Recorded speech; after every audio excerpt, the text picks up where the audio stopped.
examples of the Douglas C-47A Skytrain.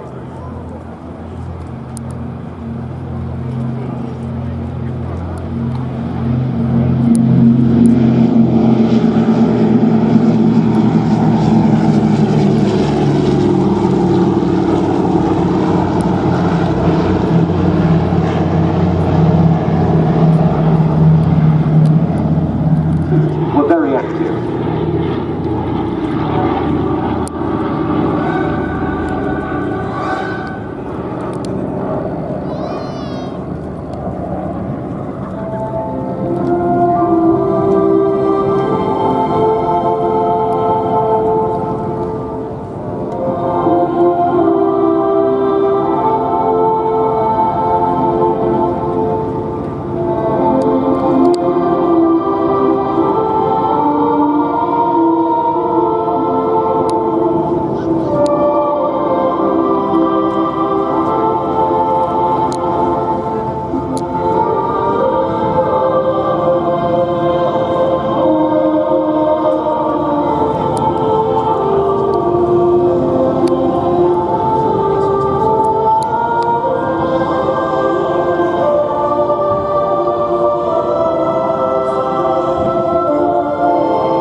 The two C-47s we see here not just wearing the markings of D-Day aircraft of the 9th Air Force, but they're both genuine veterans of the 9th Air Force, because on the night of the 5th and 6th of June 1944, hundreds of these aeroplanes went into battle, some of them carrying paratroops, others towing troop-carrying gliders.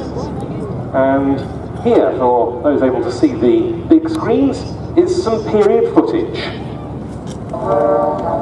In the late hours of June 5th, paratroopers boarded transports which would carry them behind the vital Utah beachhead area.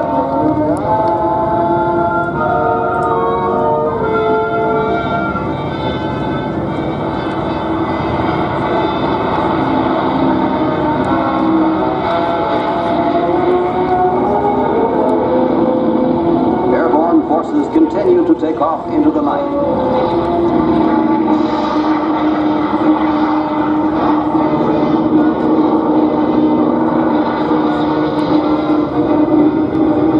Landings were made behind the Nazi lines at Utah Beach shortly after midnight on June 6th. Succeeding forces landed throughout the day.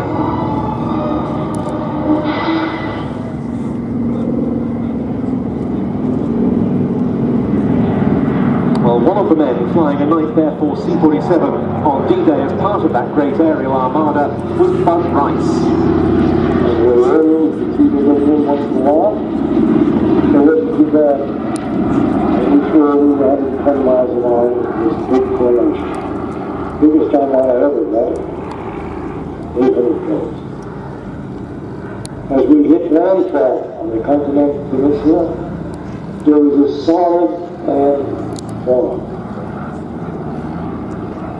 Now you're flying with your wing always inside the until you take off. So you lost the clock for 4 or 5 minutes. You're not worried now about track and enemy fire. You're worried about head-on collision. Well, it is of course true, but your training, it's amazing how your training tells you what to do in certain things. You hope, and I think you train well in the background of the mind, but you're working hard to do what you train what you do. For the paratroops loaded into the back of the Skytrain, the experience was no less intense. Major Henry Duke Boswell jumped into battle in Normandy with the 82nd Airborne Division.